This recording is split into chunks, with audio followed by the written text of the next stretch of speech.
for joining me for this week's Torah portion. I'm so glad you could join me today. I want to tell you a story.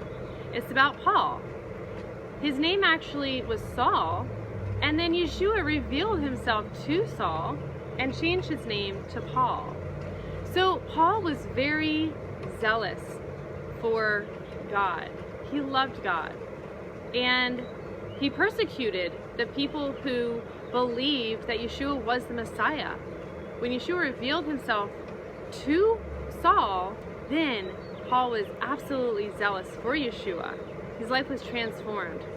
Anyway, there became rumors that were going around about Paul, and this is how it went. I heard there was a man named Paul, and he's telling people that they don't have to obey God's commands anymore. But he's even telling them that he's starting a new religion. This ain't right. This ain't right at all. We gotta do something about this Paul, man. We gotta do something about him real soon. But he's got crowds of people that are following him. They're not listening to us anymore. Well, we've got rules, we've got laws, and they're good. But those people don't want to hear what we have to say as much, because Paul has some stuff that he's saying. It goes against what we're saying.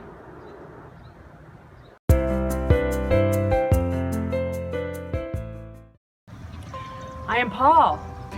When Yeshua revealed himself to me, I was transformed. The love of Yeshua is flowing out of me in new and miraculous ways. I can't wait to tell people about him and all the miracles he's done in my life and the lives of other people. Both Jew and Gentile alike must know the truth of who the Messiah is. There are rumors going around that I'm leading people away from the law of Moses, away from God's instructions. It is not true. How can I show the love of Yeshua? I understand why the religious leaders are angry at me. At one time, I also was angry about the followers of the way of Yeshua.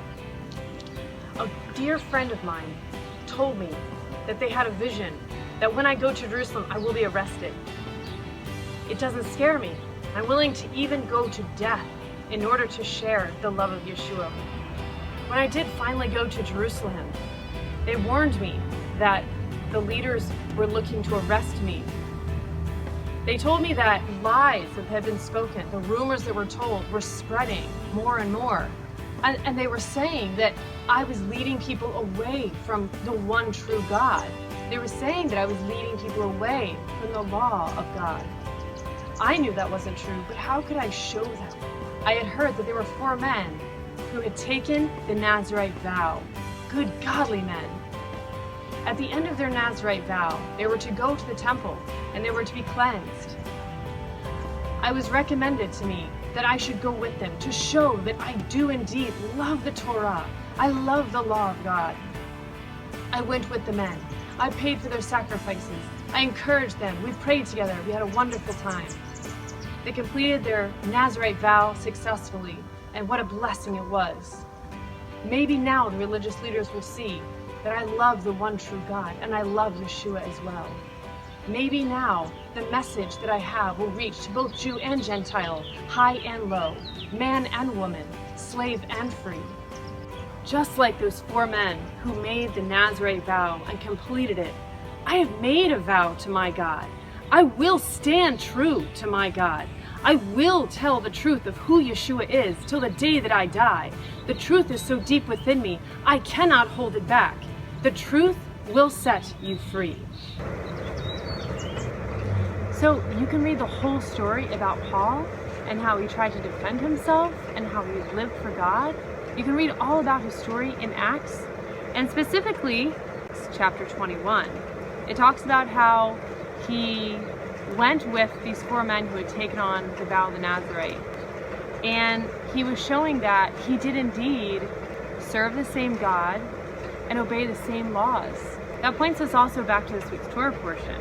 This week's Torah portion actually gives the instruction on the vow of the Nazirite. And you can find the vow of the Nazirite in chapter 6. Now, if you were taking on the vow of the Nazirite, that means that you couldn't have any grapes or grape juice or wine or anything that came from the vine. And during that time, it wasn't just to abstain, but also to pressing closer to the heart of God, to pray, and to your fasting from certain things. And it was a time of drawing near to the heart of God and making commitments to God. Another part of that is not cutting your hair during the time when you're on the vow of the Nazarite. Can you think of someone else who took on the Nazarite vow? Samson was one who took on the Nazarite vow. He made a promise to God. He was set aside for God all the days of his life. Making a vow is a very important thing. When you make a promise, it's important to keep that promise. And just like when we make a vow or a promise to God, it's important that we keep that promise. Have you made a promise to God that you will follow him all the days of your life? Have you made a promise to God that you will walk like Yeshua walked?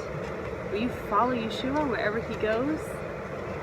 When we make a vow to our God, it is full of blessing. When we make promises to God, we want to keep them. And when we do that, we draw nearer to the heart of God and we receive great blessings from that. Let's be sure that we are people of our word, that when we say yes, we mean yes. When we say no, we mean no. And we keep our promises, especially if we're telling God something, if we're making a vow to God. Let's keep that true. Have a wonderful day. Shabbat Shalom.